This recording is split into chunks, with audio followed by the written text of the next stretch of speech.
Pour démarrer le moteur, vous devez avoir la clé intelligente sur vous. Enfoncez la pédale de frein, puis appuyez sur le contacteur d'allumage. Pour éteindre le moteur, placez le sélecteur de vitesse à la position de stationnement, puis appuyez sur le contacteur d'allumage. Appuyez une fois sur le contacteur d'allumage pour le mettre en position ON. Si vous appuyez une deuxième fois sur le contacteur d'allumage, il passera à la position OFF. La position ON dispose d'une fonction d'économie de batterie qui éteint le contacteur d'allumage après un certain temps. Cela arrive lorsque le véhicule ne roule pas, que toutes les portières restent fermées et que le levier de vitesse est sur stationnement. La fonction d'économie d'énergie cesse lorsqu'une portière est ouverte, que le levier de vitesse quitte la position stationnement ou que le contacteur d'allumage change de position. Si vous laissez le contact sur la position ON sans faire rouler le véhicule pendant une durée prolongée, divers systèmes du véhicule peuvent décharger la batterie et votre véhicule pourrait ne pas démarrer. Après le démarrage, laissez le moteur tourner au ralenti pendant au moins 30 secondes.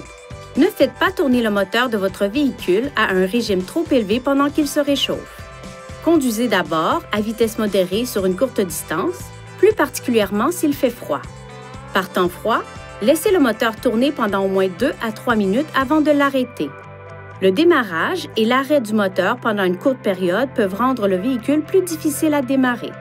Si la portière du conducteur est ouverte pendant que le contacteur d'allumage est à la position ON, un signal sonore retentira. Un signal sonore retentira aussi si le contact est à la position OFF et que la clé intelligente est restée dans le véhicule. Lorsque vous placez le contacteur d'allumage à la position OFF et le levier de vitesse à la position de stationnement, les systèmes audio, Bluetooth et de navigation restent alimentés pendant un certain temps, jusqu'à l'ouverture de la portière du conducteur. Cette durée peut être prolongée jusqu'à 30 minutes en appuyant sur le bouton d'alimentation de la chaîne audio ou sur le bouton de déverrouillage de la clé intelligente. Assurez-vous que le contacteur d'allumage se trouve à la position OFF et prenez la clé intelligente avec vous lorsque vous quittez le véhicule.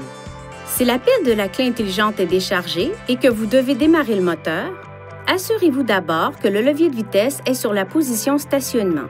Touchez le contacteur d'allumage avec la clé intelligente et un signal sonore se fera entendre. Dans les 10 secondes suivant le carillon, enfoncez la pédale de frein et appuyez sur le contacteur d'allumage. Le moteur démarrera. Si vous n'appuyez pas sur la pédale de frein en même temps que sur le contacteur d'allumage, la position passera à ON, mais le moteur ne démarrera pas. Veuillez consulter le manuel du conducteur pour obtenir des renseignements importants concernant la sécurité et les limites du système et pour en savoir davantage au sujet de son utilisation et de ses caractéristiques.